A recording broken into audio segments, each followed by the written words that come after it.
Hey, Marty, I am extremely excited to chat with you today. I know we got to know each other just a little bit when we were prepping for the last Crappy Professionals virtual conference, which was a pleasure to have you. But I'm really excited to learn more about you and dive a little bit into your background. But, how's your day going so far?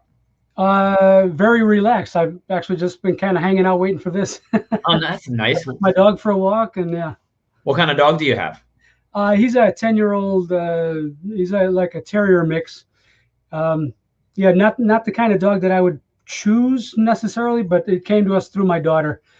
She moved away and could not have the dog with her, so we kind of, took over possession. You couldn't say no to that one. It's always great to have a dog around, and Yeah, we've had dogs as well. They've been great company through this pandemic. absolutely, they are. Yep. So when you and I first connected a while back, you gave that great presentation at the conference, and you're such a nice guy. Please don't prove me wrong today, but every interaction I had with you, you seem so genuine, just kind and caring. And after the last conference, you asked me for my address, and I got a small package in the mail, and it was your book, How to Judge Beer Like a Pro. And as I'm opening this, I was thinking to myself, and I believe I emailed this to you a while back, like Marty seems like the type of guy that's going to write a personalized note right in the intro. And sure enough, I opened it right up and you had signed it yourself. I mean, that's the type of person you are. And, you don't get that level of customization and personalization sometimes. So it was really nice to see. Well, thank you. I mean, it was no big deal for me, and I appreciate that you appreciated it. I would like to see more of that, not just in this industry, but in all walks of life. I think it goes down to like the simple things, while just receiving a little note like that, it takes just a couple seconds for you to do it. It's not a huge deal, but it's a nice personal touch. It lets you know someone really appreciates you and cares. And I think that's really, in the beer world we live in, with everything so much relationship based, little things like that make everyone, whether it's the guest or, another industry professional, feel appreciated. I mean, that's my mindset, and I pass it forward, right? Yeah, absolutely. So as I was preparing for this conversation, and like I often do when I'm going to talk to someone who I know but want to get to know a little bit better, I will turn to my good friend Google and see what Google has to say in those searches that come up. And I want to read you something because this is a fun one. It was an article from your page on realbeer.com. And this is what I even saw before I even clicked on the article. It's the preview text that shows you what you're about to get into. And what it said was, number one, place chocolate chips, marshmallows, and salt in a blender. Two, in two separate saucepans, heat stout and heavy cream until very hot but not boiling. Three, then it kind of made me click to the link to read what was going on. But then I discovered it's a recipe for chocolate stout silk pie. Is that something that you've created? I would love to say that I did, but the reality is that when I was putting together Beer for Dummies in 1990, it was published in 96, so this was back in 95. My publisher wanted some good professional level recipes. So I contacted Candy Schermerhorn, who I don't think she's really in the industry anymore. I don't know if her name is recognized anymore, but at that time, she worked with the Brewers Association putting together, I think she had a couple of her own books. She was well known as a beer and food expert. She cooked with beer. That was her expertise. So she was kind enough to actually write 10 recipes for this book, and that was one of them. And it's funny you chose that one because that's the one that I've reproduced numerous times for friends and family and whatever. Is it something I should add to my repertoire, something that delicious? If you like sweets, absolutely, it's wonderful. It's one of those cavity-inducing pies. And what do you pair it with? Another beer. Yeah, but are you pairing it with a stout? Or are you pairing it? I mean, Well, yeah, dark beer or anything malty. Yeah. yeah, Easy. I might have to dive into that recipe because you're already making hungry. I don't snack a lot when I'm at my office. So And super easy to make. how long will it take me to make? Then we'll get off the recipes, I swear. Assuming you have all the ingredients, maybe 15 minutes. Oh, wow, that sounds delicious. I think that's something I can add to the to-do list. You heat things up, you throw it in a blender, and then you got to pour it into a pie crust, and that's it. And then chill it, of course. That's my kind of recipe. Right. So You let's dive into you, though. You're making me hungry. I don't want to talk about food anymore. We'll talk about beer. I'll need to pour one. But, growing up, Marty, did you grow up in Chicago, or where was home for you when you were just, a little kid running around? I was born in the city of Chicago, and I was here in Chicago until I was about 6. And I don't know how much detail you want, but my family, my whole family, there were 10 of us, by the way, mother, father, and 8 children. I was number 6. The entire family, moved to Mexico for 4 years. And this was all due to my father working for a business here in the Chicago area. They were opening up. It was manufacturing, by the way. And at that time, we're talking mid 60s. They were opening up a plant in Monterrey, Mexico, because, of course, cheap labor and access to good steel at that time. So my father was given the opportunity to be the superintendent of this plant that was opening up. So he moved his family of 9, to Mexico, and I lived there for 4 years. It was a tremendous experience. How old were you when you were in Mexico? Moved down there at 6 and moved back at 10. And you have memories of that time there? Excuse me? Do you have memories of your time there?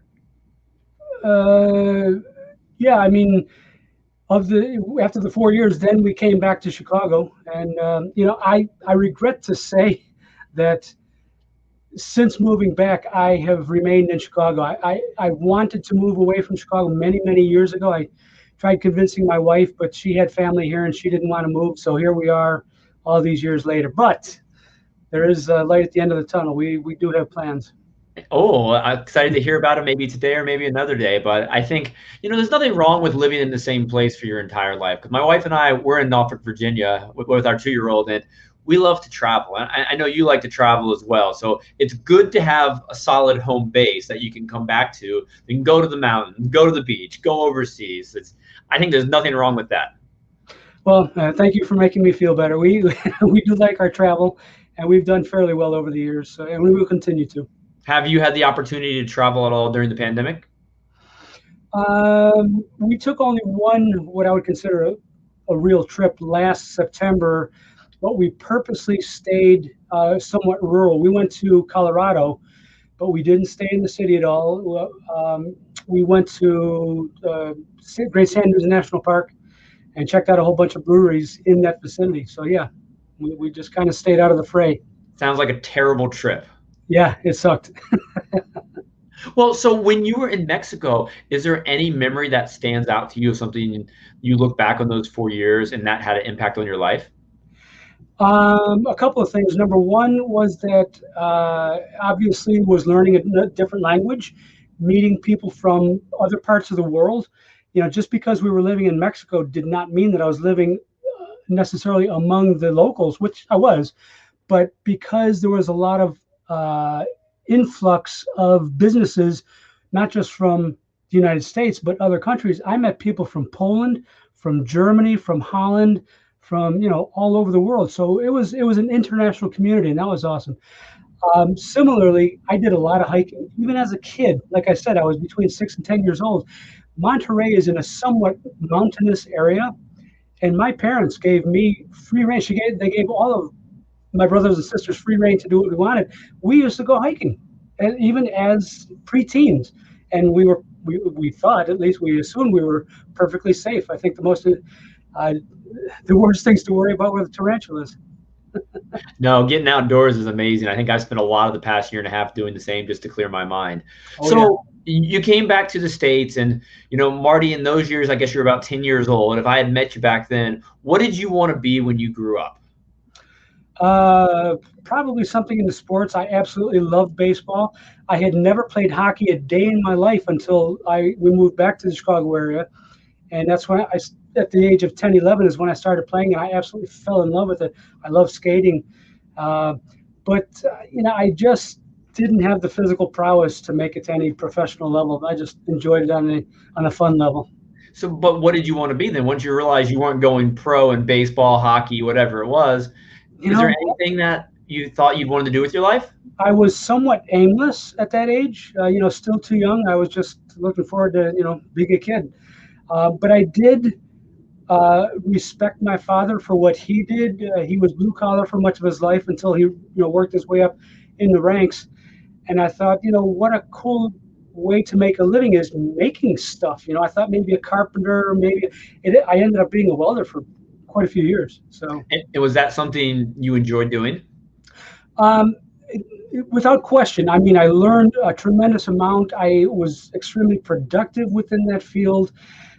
Yes, there's definite downsides to it. If you want to call them dangers, getting burned, inhaling a lot of smoke and crap, and it probably wasn't the healthiest job to have. But I really enjoyed making things. When I could finish the day and say I built that, that was important to me, and I enjoyed that.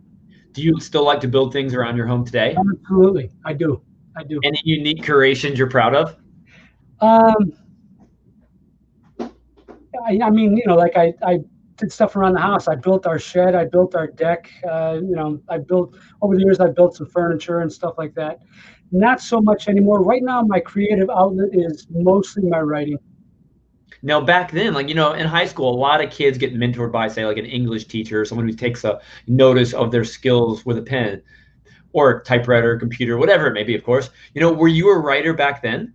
Or when did you first discover your love for the words? I think I always had a love of words. And I think because having learned Spanish and speaking it quite well, by the way, I was bilingual there for a while. I've lost most of it. But I think that kind of launched me into this love of language. And somehow I think that translated to liking or enjoying writing. And I was always a good writer as a student. I excelled in classes like English and things like that. But I never, ever thought of it as a career. I thought maybe I'd be a teacher, but that didn't happen either. Yeah, and it kind of did happen because you are involved with your local community college. True. Yeah, I mean, yes, I'm kind of coming full circle there, but I mean, I didn't actually earn a degree or anything like that, is what I meant. Yeah, it's funny how some of your early skills, whether you just enjoyed writing and you wrote stories, articles, whatever it may be, you find out later in life you can incorporate that into your passions, whether it be beer or just teaching at a different level or skill set. It's just fun when you can combine things you enjoy. Mm-hmm. Yeah, and I'm enjoying it. So you were a welder for your career, but when did beer come into the picture? When did you realize this was something you really liked having a part of your life? Well, I think it's safe to say that I experienced beer at an age younger than what the law says. But I mean, I was just basically drinking whatever was cheap and easy to get. I think I kind of shared this with you previously that I can point to a very specific date in my life. It was in 1982. And my wife and I, along with another couple, we had some time to burn, a long weekend, and we said, let's do something. Let's go somewhere exciting. This was, pre-kids and all that kind of stuff. And I don't remember who said it, but somebody said, hey, how far is Toronto? Because we'd never been to that far away into that city, which from Chicago was about 10 hours. And they said, oh, we can drive that in a day, no problem, between the four of us. So we did, on a total whim. We drove to Toronto. We blew into town. We had no idea what we were going to do. We went to a local tourist office and said, look, we're in town for a couple of days. What do you recommend we do? And they said, well, there's the CN Tower. It's one of the tallest structures in all of North America. And you can go up there and, see a good view of the city. You can eat a meal. And so we said, yeah, okay, check. And they said, well, there's the NHL Hockey Hall of Fame. I'm all over that. We did that too. And then they said, have you ever been on a brewery tour? It's like, light bulb. The Molson brewery is one of the largest breweries, largest and oldest in Canada. It's just like, well, yeah, brewery, beer, sure, we're there. They happen to be open on Saturday, so we did the tour at Molson. At the end of the tour, of course, they have their hospitality room, basically a large bar, where they let you taste all of their products. And number one was, I don't think I had ever tasted beer that fresh in my life. That in itself was a revelation to me. But Molson in Canada, they don't just brew their regular Canadian beers that we're familiar with here in the States. They brewed porters, they brewed stouts, they brewed dark beers and higher alcohol beers. And that was a total revelation. I'd never had a porter or stout. And it's like, okay, now this is beer. This is what I need to know more about. So coming back from that trip, I said to myself, you know what? I at the time I was drinking old style. I don't know if that means anything to you or people who are not from the Midwest, but old style was being drunk by, I think, somewhere between 40 and 60% of all Chicagoans at that time. Wow. It was Chicago's beer. But I said, no more. That's it. And I went on a rampage, if you want to call it that. I found out that I had a local store that specialized in beer. And of course, this was way, way, way in the beginning of the craft or micro. Yeah, this is the early 80s. Yeah, exactly. And Sierra Nevada was only 2 years old at that time and not widely distributed either. So most of the beers of any interest that were available to me where I lived were imports, mostly Germans, some British, some Belgians. So I committed myself. I said, every week on my way home on Friday afternoon, I'm going to stop at the store. I'm going to pick up a 6-pack of something I'd never had before. And I'm going to sit down and I am going to studiously drink this beer. I'm not just going to slam it like I used to. I'm going to taste it. And I did. And I actually took notes. And I still have those notes, by the way. You see my bookshelf back here? Oh, that's awesome. Yeah. I still have those notes up there from 30 years ago. And I kept track of every single beer I had, what country, what alcohol content, and I rated them and all. This was long before Untapped and Rate Beer and all that stuff. But that's what got me on that road. And of course, it dovetailed very nicely with the emergence of the craft beer scene. All of a sudden now there were what we call local breweries. And when one popped up, boy, I was there. Were you trying these beers by yourself, or was your wife or friends trying them with you? Like 99% myself. My wife would sit in occasionally. At that point, she wasn't really that much into beer. She was still drinking wine and mixed drinks and other stuff, and the occasional beer. And none of my friends really got what I was into. They were still drinking their swill, and that's okay. But by about 2-3 years later, I realized that you could brew your own beer at home. So when I joined the Chicago Beer Society, which still exists today, it was that club was formed in 1977, and I met many very influential people in that club, including Randy Mosher. And in fact, don't want to take too much credit here, but by attending a conference in Cincinnati in 1989, that's where I first met Randy, and telling him about the Chicago Beer Society, he then became a member. That's neat. And Ray Daniels, I don't know if you recognize that, Cicerone fame. He was also a CBS member. And so anyway, long story short, I realized that you could brew beer at home, and I said, okay, sign me up. What do I do? Who do I got to see? And so I bought my equipment in '85 and began homebrewing, and it was just like to the moon. From that point on, I was totally immersed in beer, and I knew somehow, some way, I was going to make this a part of my life. And you were still a welder at this point in time? Oh, of course, yes. Welding was my vocation. Beer was my avocation. I love it. So I want to go back for a second, because I'm still very impressed that you have those notebooks where you first took these notes. I think it'd be a fun exercise sometime to go through them, find a beer that's still in production today, try that beer, and see how your notes compare sometime later versus your initial impression. That would be interesting. Yeah. Have you ever gone back and said, "Oh my gosh, this is the first time I had Guinness, or the first time I, tried a Belgian triple, and these are my thoughts"? Have you ever looked back in your notes? I do on occasion, maybe once a year. When I'm rifling through my books and notebooks and stuff, I'll see them and I'll pull them out and I'll kind of reminisce a little bit. And it's surprising how many beers on that list they don't exist, or they're no longer available. No, I can only imagine. So like looking at those early days, and you love tasting beer. I mean, you love taking it almost to an academic level. Like, how were you judging and rating beer in 1982?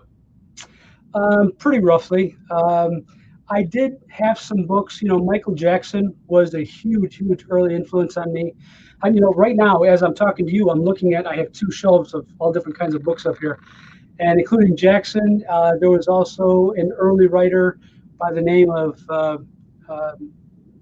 James Robertson, who's virtually unknown today. I assume he's passed on because he was fairly old at that time.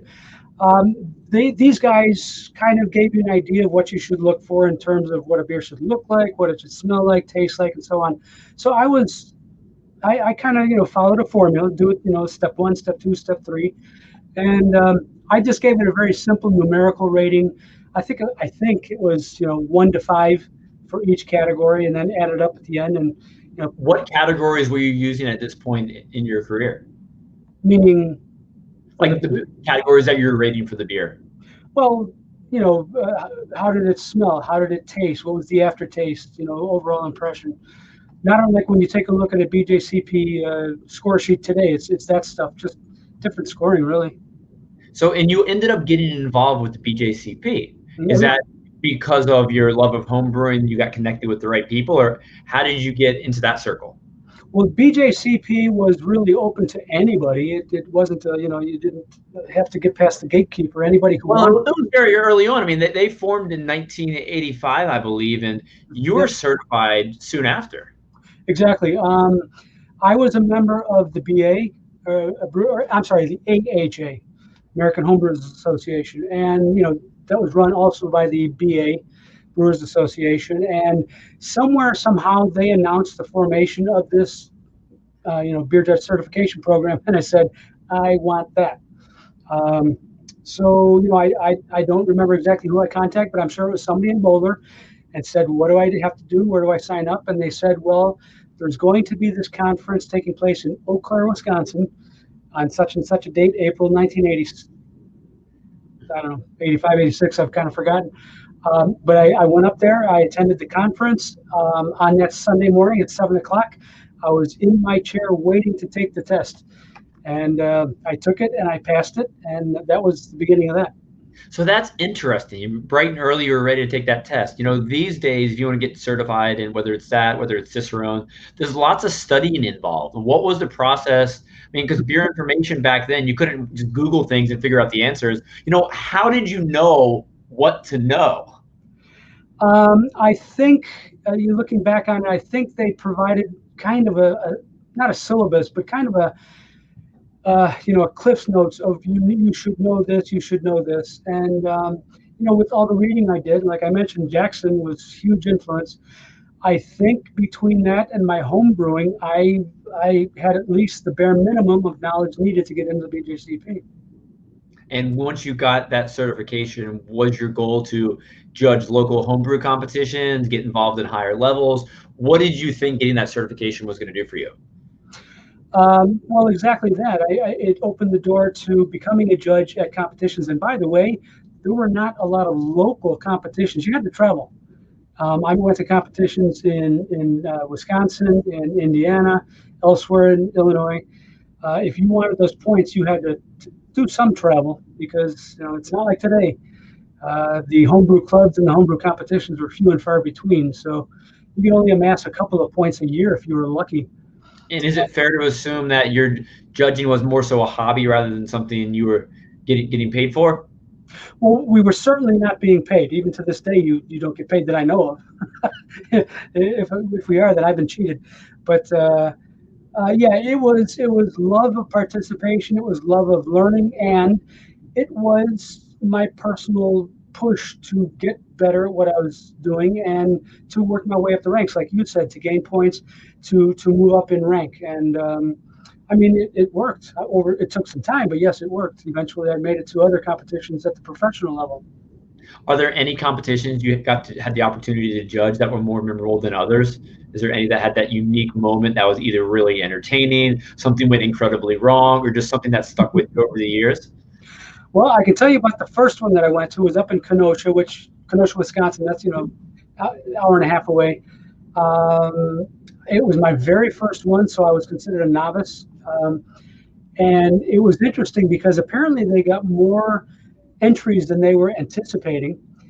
And I guess either they didn't have enough judges, or over the course of the day, judges kind of said, I'm out of here. I did my part. I'm gone.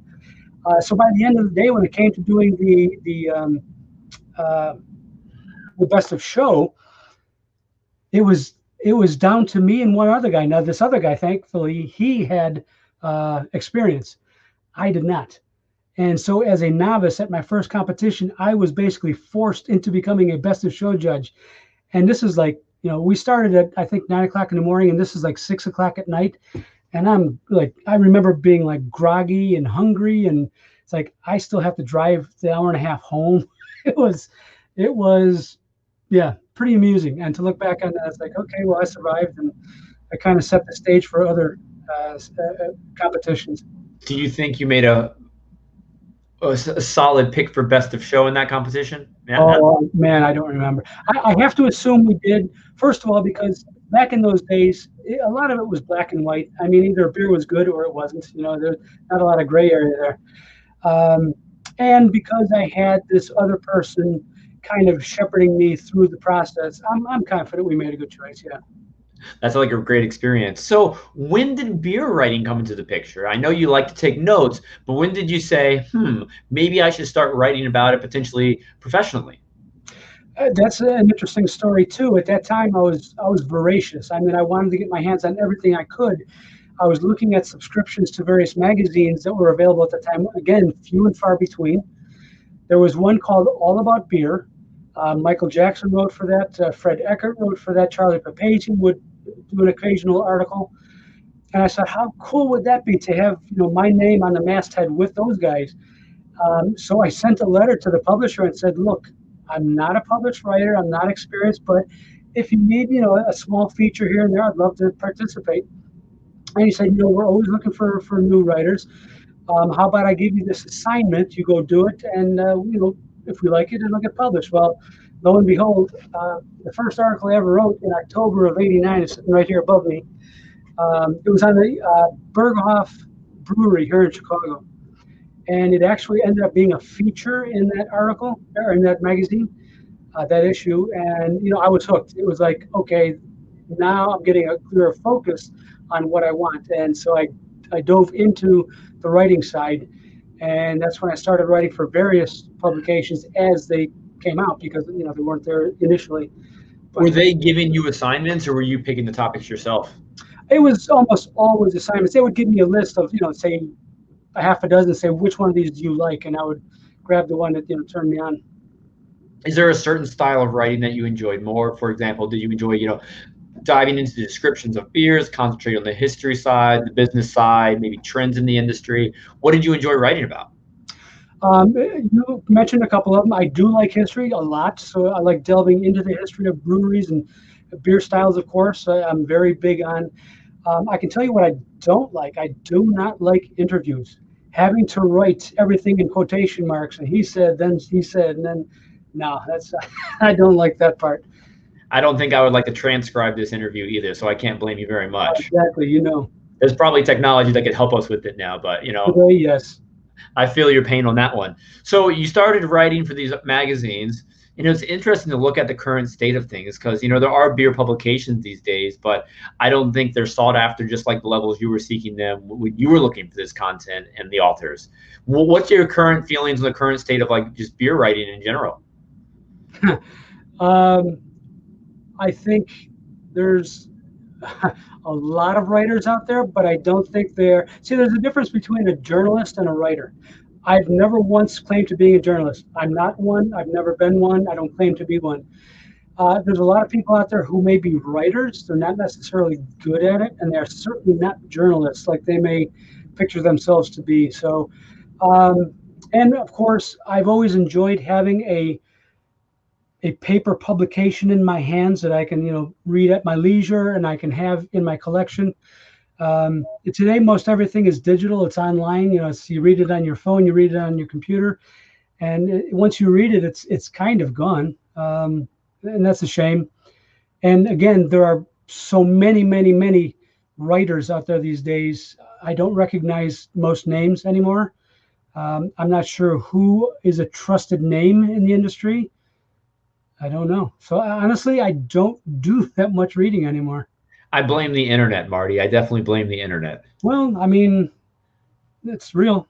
It's a blessing and a curse. But as you can see, I don't like reading either. But I would bet you're a lot like me in the fact that the past few years, multiple times, I've tried a Kindle out or one of those digital readers, and I don't like it. I like having a physical book right there in my hands. That way I can dog-ear the pages, scribble notes on the side. I like having something I can hold on to. And I bet you don't like a Kindle either. I don't. I mean, I do have a tablet, and I have tried that. And I also don't like having to, expand the page. I mean, come on, let's face it. I'm not a young man anymore, so my eyesight is not what it was. So, having to expand the page to having to read it and then, scrolling up and down. No, give me a real book. So when you wrote your first real book in 1994, what was that book? It was Beer Across America. It was actually published. I wrote it in 94. It was published in 95. So what was the motivation behind that? Because that's something that I love. I mean, it was like a travel book based on beer. Right, but there is a bit of a story behind that. I don't know how much detail you want. Go for it. Let me step backwards in time to about 1992. In that year, there was a local company. When I say local, I mean local to the Chicago area. It was called Beer Across America, and it was the very first beer subscription. It was a Beer of the Month Club, first anywhere. And with each shipment you would get 2 6-packs of different beers from wherever. Wait, I have to stop you. I have a question. Sure. So it was a Beer of the Month Club, and what year was this? 92. They were shipping beer no matter where you live? Well, I think some states were blackout states, yeah. I was wondering just how much concern they had to the shipping laws back then, because, the current state of things is the hot topic. Right, but keep in mind that back then wines were being shipped through the mail, or not through the mail, but they were being, call it what you want, FedEx or UPS, whatever. Wines were going pretty much anywhere back then, and the guys who started this company, they basically followed what the wineries were doing, legally and otherwise. And I think they actually had some laws changed on their behalf, specifically for their business. So that's really interesting. The forefathers of beer shipping, I guess. Yeah, I would call them that, certainly. But back to your story. Sorry. So they would send out this, 2 6-packs, 2 different beers every month, and with each package would be a newsletter. And I got my hands on the newsletter, and I saw it was pretty thin and lacking in real, genuine beer information, anything that I thought was of value. So I had already contacted those guys. They're the ones who gave me the newsletters, and I got back to them and said, look, I am a published writer. I have some background here. I think I can help you out. Are you interested in having me help you out? And they were just like, yes, please. So I actually came on board with them. I was writing their newsletters on a monthly basis. And what's interesting is not only were they doing the regular 2 6-packs, 12-pack per month, then they started, if you recall, a lot of breweries back then were doing bombers. So they started a whole separate Beer of the Month Club, still the same name, still Beer Across America, but it was like an upsell or an upgrade where you would get 3 bombers, but 3 different beers. And so they needed a newsletter for that also. So I started writing that too. Anyway, so on and so on. That went on for a couple of years. I wrote for them for about 3 or 4, maybe even 5 years. I've lost track. But what's the interesting part, and now I'm finally getting to the point, is that a book producer in New York City somehow got his hands on these newsletters. And he tracked them down. And they said, oh, you want to talk to this guy, meaning me, and they gave him my number. He contacted me and said, I am a book producer. I think your newsletters, put them all together, I think they have the makings of a very good book. Why don't we work together on this? And, I'll help you put it together, shape it into a book, and then we'll take it to, he already had a publisher lined up. Wow. So, yeah, I mean, the book was almost written by itself. It just had to be totally reformatted. But we submitted it to the publisher. They loved it, and it went to publication in 95. So did you end up just including all your newsletters, or was there additional content you'd write for it? It was the basis of the book was the newsletters, but we broke it down into not just the various breweries. These were profiles of different breweries, but we also did information on beer. We had chapters on beer styles, foundational stuff. We also did profiles on various brewers at that time. We provided information on breweries, not just profiles, but also these are all the breweries in this state by name, address, and what beers they had. So that was a chapter in itself. And yeah, a lot of information, but most of today, you look through the book, and most of those breweries don't even exist. That's what I was going to ask about. Did you focus primarily on the Midwest, or how far did you travel to include breweries? Well, I did not physically travel. We gleaned all this information. Most of it came to us directly from the breweries themselves, and it was the entire country. Whatever states had breweries back then. And I guess Beer Across America had enough reputation that breweries were following what they were doing and wanted to get involved. Yes, they were more than happy to. And yeah, it was, I guess, any content they sent, no matter who they were, they got involved, or it wasn't a pay-to-play type scheme, was it? No, not at all. But it was, if you want to be in this book, help us out, provide us with the information, and we will write these profiles on you. And maybe a few beers to enjoy while you're writing, perhaps? No, honestly, no. The guys at Beer Across America were more than happy to keep me in a steady supply, but that's a different story. Yeah, the book was published and it did fairly well.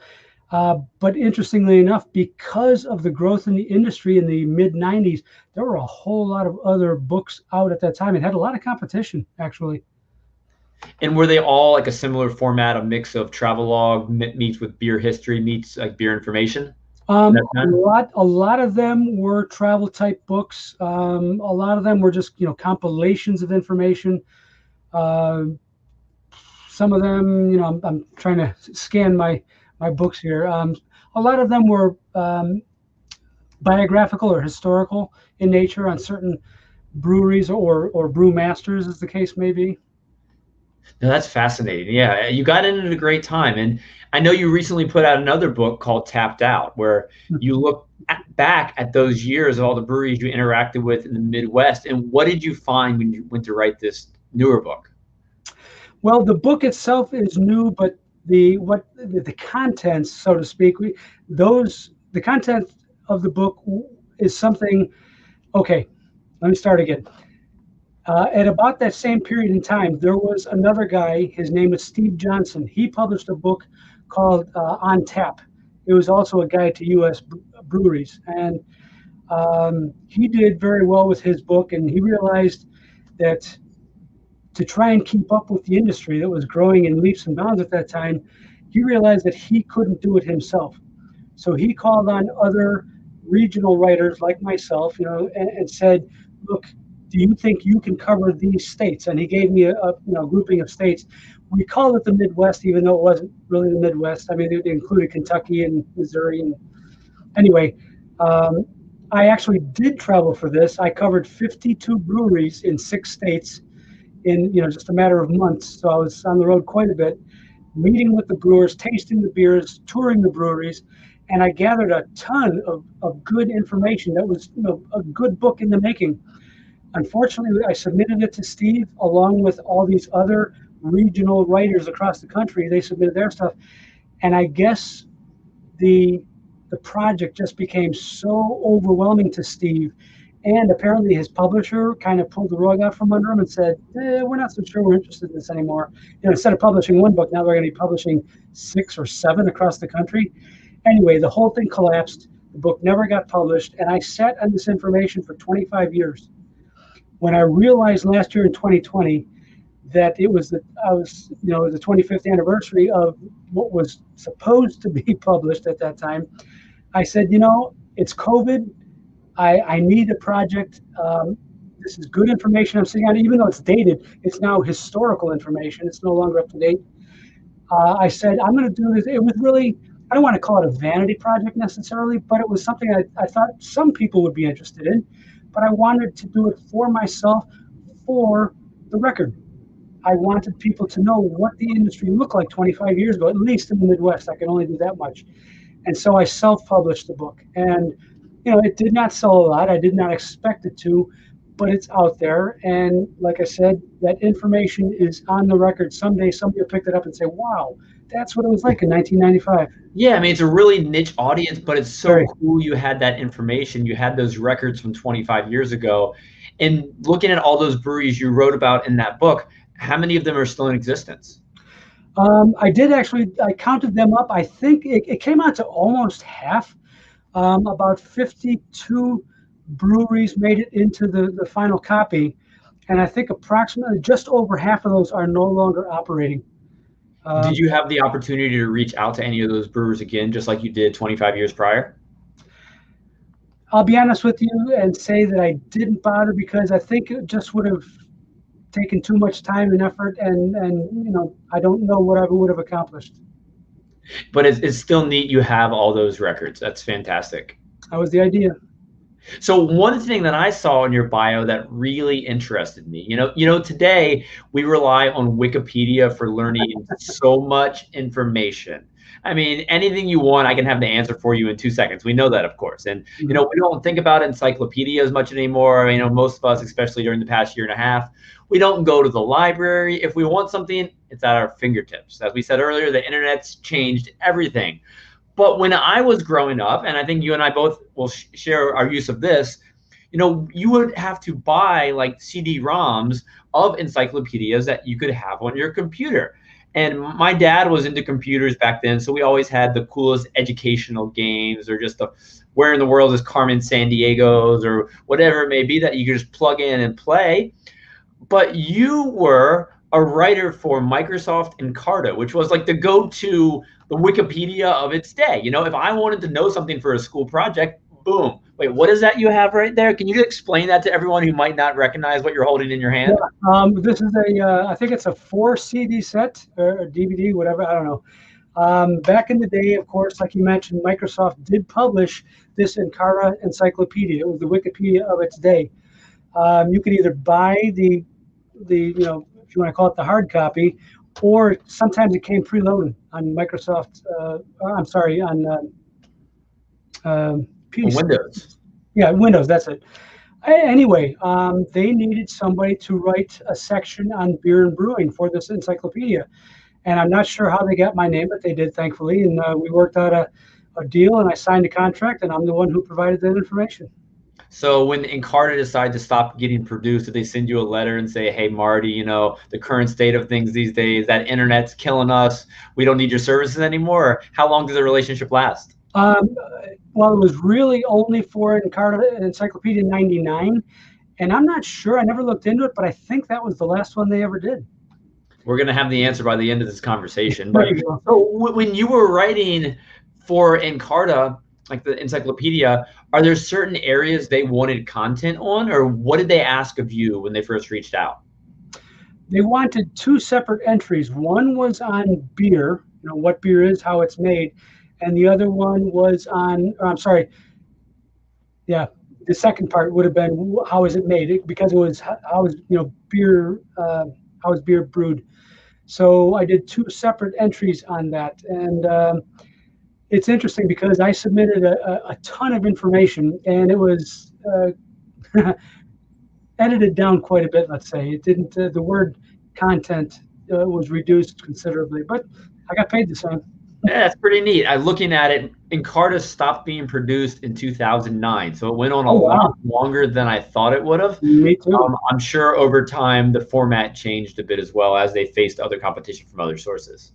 No doubt, and I'm guessing that I don't remember the contract that I signed as far as what it stipulated, but I'm sure that whatever information I provided was good for X amount of years. It became their property. So I'm sure that in future copies of Encarta, it just, they use the same information over and over again. Well, rumor is that they stopped producing it because they didn't want to keep paying you the big bucks to, write more beer content. Well, I was only paid once, so. But I want to talk a little bit now more about your judging, because we've had a really weird past little bit of time. Are you still active in judging? Have you gotten back out there yet, or what's that current part of your life look like? I regret to say that I'm not currently active. When I say currently, I mean starting with COVID. Obviously, most every single competition that I'm aware of was shut down, whether it was homebrew or professional.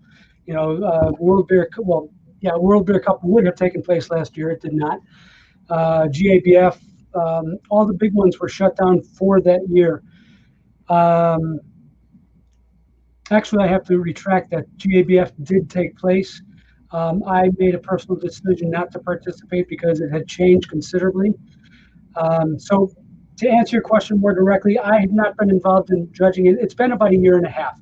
I fully intend to get back involved, just not yet. Yeah, things are slowly getting better. Right. slowly. Then, Right. yeah, I'm sure you'll be itching to get out there and, have that 9 a.m. till 6 p.m. where you're judging best of show. Yeah, that's the part I'm not looking forward to. Yeah. But, well, you also do another thing that keeps you busy. I mean, you're an advisory board member at the College of DuPage Business of Craft Beer for their certificate program. What do you do for the university, for the college? Okay, they put this program together in 2015, and when they were still putting it together, the first thing they had to do was gather up some people that would form their advisory board, and I was invited to be a part of their advisory board. We had numerous meetings at the college, and basically they were gathering information. We as an advisory board suggested topics that should be covered in order to call this program Business of Craft Beer.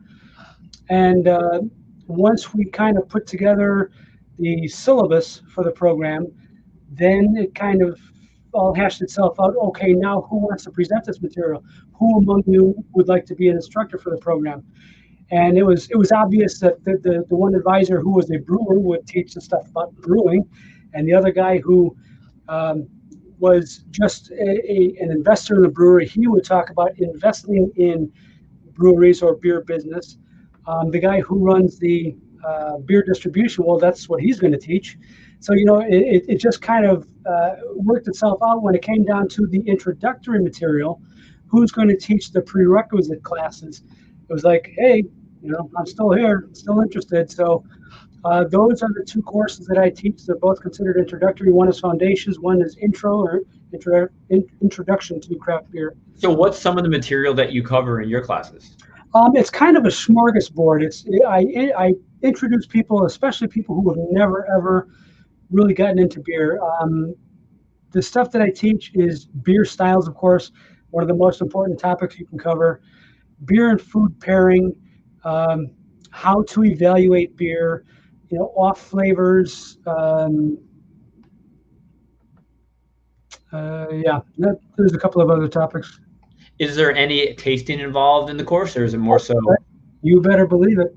Yeah, we do a lot of tasting. I would say, including the final. I think every single class we do tasting of some sort or another. University class, you get to teach and drink beer. Yeah, really. So for the past year and a half, how have you achieved that virtually?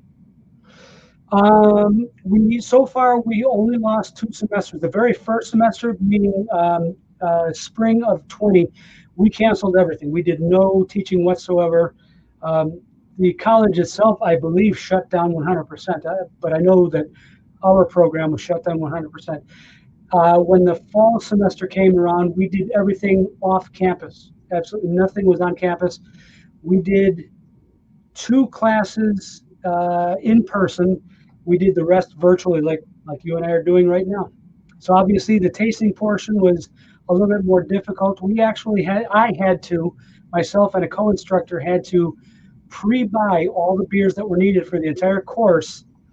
We had to meet with all the students on a specific night at a specific location and dole out all of these beers for the entire course and say, now, don't drink these until we say to drink them. And so, on each evening, we would meet virtually on Zoom, and it'd be like, okay, now you can crack out beers X, Y, and Z. I've heard stories over the past year and a half that a lot of students in class will simply cut off their camera, play on their phone, not pay much attention. How engaged was your students? That's an issue that we never have to deal with. I don't think we ever will. People that are in beer classes are virtually always engaged in one way or another, and especially when we're talking about tasting the beer. Now, when we're just having the discussion portion of the class, most everyone is quiet. Every once in a while, you get somebody to raise a hand or get on chat and ask a question. But when it comes down to now we're going to do the tasting portion of the class, everybody's engaged. Everybody has something to say. And that's in your class, are people taking it as an elective? Are they taking it because they truly love beer? What is the impact you're making on your students? Are you having that first craft beer experience for a lot of the people in your class? I wouldn't say a lot of people, but I would say a pretty good number. Maybe 25%. 30% are first learning about craft beer for the first time in their life. That's why we have to have, like I mentioned, we have two separate courses. The first one is the foundations course, where it's just dipping your feet in the shallow end of the pool. I start them out slow, and then when we get to the foundations course, which is 3 times as long, then we take a much deeper dive into I'm teaching essentially the same material, but it's appetizers versus 7-course meal. No, understood. And for these 25 percenters who are experiencing craft beer for the first time, do you feel you're converting them to a craft person where they're going to want to go to their local brewery or pick it up at their local supermarket? Do you think it's going to have that impact, or is it more so I got to drink beer in my college class with an awesome professor? I think the former. I think the vast majority of people who take these classes, I think most of them are blown out of their seats because a lot of the beers we taste, we create we put together the syllabus in such a way that our students get to taste beers that they probably wouldn't otherwise, at least on their own, unless somebody led them to them and say, okay, now drink this, taste this Belgian Flanders Red, or taste this German Rauchbier. They're not likely to experience those on their own. So for them to get to taste all these different beer styles in the course of 8 weeks, it's very eye-opening for many. And that's not to say that they all necessarily enjoy every single beer they taste, but at least they get to say they taste them, and at least they can say, yes, I liked it, or no, I didn't. But not only can they say that, but they also know why they liked it and why they didn't. And that's the important thing. Are you encouraging them to take notes as well? Oh my God, I'm actually irritated when they don't. I always recommend, have your notebook and pen or pencil handy, because yes, you should be taking notes always. I feel like that's the graded assignment I wish I always had. Drink this beer and write 300 words. I mean, who doesn't want to do that? I don't know about 300 words, but yeah. If it's a good one, maybe it'll get 300 words. Maybe, yes. But, let's talk about education in craft beer these days. Do you believe most tap rooms do a good job of educating guests about the beers they have on tap? Without offending anyone, without trying to offend anyone, I will say without question, no, they're not. So what are some areas that are lacking? We're going to get into how we can do better following that, of course. Well, all right, I'm going to give a pass to most every brewery that had to survive 2020. I mean, let's face it, this was difficult for everyone. So I totally understand that. But, going prior to 2020 and now moving forward from 2020, I think too many breweries are focused on the bottom line. They just want people to come in and plunk down their dollars and, write good things about their beers. And that's okay too. I'm not saying that's a bad thing. However, I think they're missing a great opportunity here. And this is kind of my link to the industry. This is where I kind of insert myself in the industry. It's like, hey, I think I can help you here. So please listen to what I have to say and consider the opportunities that exist here. And so what I think could be done, it should be done in more cases, is for breweries to spend more time giving not just their customers good information, but the people, their employees. There are employees who are not properly educated. And I think that's the real weak link in the chain. That's unfortunate. So speaking of like brewery education for staff, what do you believe that taproom managers and owners should be doing to make sure their staff has the education you wish they had? Well, first and foremost is, I think, beer styles. A lot of breweries, obviously a lot of breweries want to serve a variety of beer. Let's say, 8, 10, 12 beers on tap. And they range from, pale, light alcohol to dark, high alcohol, sours, barrel aged. The people who are serving those beers should be able to answer perfunctory information about the beers, how they were made, why they taste the way they do. And very few of them can, at least not newbies.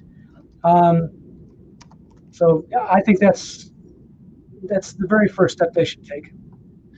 Hopefully we will see those steps being taken over time, because education is such a vital part of craft beer, especially if we want to be able to properly teach new guests, how to truly appreciate something. Because if you can't teach them how to appreciate it, you can't expect them to in many situations.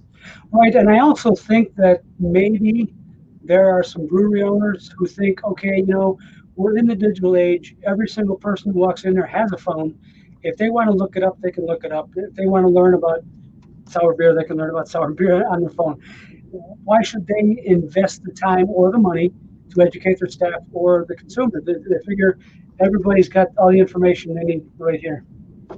That's very, very interesting. Yeah, I mean, it's such a vital part of the industry. So for you, for example, how can you make a difference? What are your goals? I mean, because you can't walk into every brewery and just retrain them on ways. As yourself, what do you want to do to make a difference in the industry to help, the industry be more successful moving forward?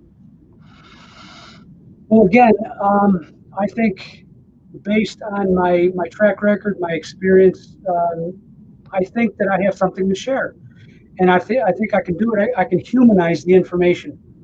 I can answer questions, much quicker than Wikipedia or Untapped can, and I think I can do it in a way that shares experience and anecdotes, and I think it's fun. I like to call it edutainment. It's education and entertainment at the same time. That's the way I always like to provide my education. No, I love it because right now I was writing a little article about just, educating your staff as a taproom manager. How can you best educate your staff? And I talk a lot about keeping engagement going and, make it entertaining because we've all been in that college lecture where we're bored out of our minds. But if you find a way to just put your emotion into it, talk with your hands, whatever you do to make even the driest subject exciting, people are going to pay attention better. Bad pun there, by the way. No, you're right. I mean, beer is very, at least I think beer is very easy to get people engaged. But when it's a human being talking about experiences and anecdotes, I think that helps bring it alive more, rather than just reading a screen. People's faces are in the screens too much as it is. So I think, getting it in a setting where people gather and discuss things, I think that's much more valuable. I couldn't agree more. It's those human relationships that we all crave, we're hopefully going to get more of very, very soon. So you've spent a lot of time writing this past year and a half. Do you have any further plans to publish any more books? I do. I've been, an idea will pop in my head and I'll get back on the computer. I'll write myself notes and stash it away, knowing that I'll revisit this. I have a file on my computer of the title is Future Books. So I've got some ideas, and none of it is really hashed out real well right now. One of them is actually going to be, and again, you might call this a bit of a vanity project, but right now I'm emptying my beer cellar. I'm doing YouTube videos of me rating beers that are 10, 15, 20, 30 years old. My cellar goes back quite a ways. So of the notes that I'm keeping, I'm intending to put these notes into book form because I think it might make interesting reading to at least a small niche. I really hope if you have a beer that's, say, 15 years old, that you have notes from first trying it 15 years ago. You can put side by side your retry. Yeah, unfortunately, I didn't have the beer then and now. So lightning round for your open, going through your cellar, because this is fun. Has there been a beer that you've opened that's been absolutely terrible that you had high hopes for? There have been a couple. Geez, well, I mean, let's face it. A Sierra Nevada Celebration, that's a beer that's not really meant to be cellared. And now I've actually tasted a couple, and they were bad. They were just outright bad. That beer is not meant to be cellared. Is there anything that surprised you? Anything you cracked like, oh my gosh, this is fantastic? Yeah, a number of those also. And the first one that pops in my head is Surly. It's a beer from Surly called Pentagram. It's a dark sour ale. Blew my socks off. It was a 2015, so now 6 years old. It was awesome. Absolutely Sounds awesome. delicious. So my last question for you, what are you drinking tonight? Oh, wow. I have, if you were to look at my fridge right now, I have at least 15 different beers. I rarely drink the same thing over and over again. I'm into Belgian triples at the moment. I kind of have, ebb and flow. Left Hand Brewery fairly recently. I don't know when they started brewing St. Vrain triple, but it just came into our market recently. So I'm looking forward to having one of those tonight. There's nothing like a Belgian triple. That was one of the beers when I was first home brewing that made me want to brew even more. Then you end up with 50 different 12 ounces of Belgian triple, and oh yeah, you're making me thirsty. Oh yeah. Well, Marty, this was an absolute pleasure today. It was fun diving into your career. I'm excited for what you write next, and more importantly, I'm looking to forward to sharing a beer at some point, hopefully in the not too distant future. I'm looking forward to that day. Today was awesome. Thank you very much. Cheers, Marty. Always a pleasure. See you later. Likewise. Thank you. Bye.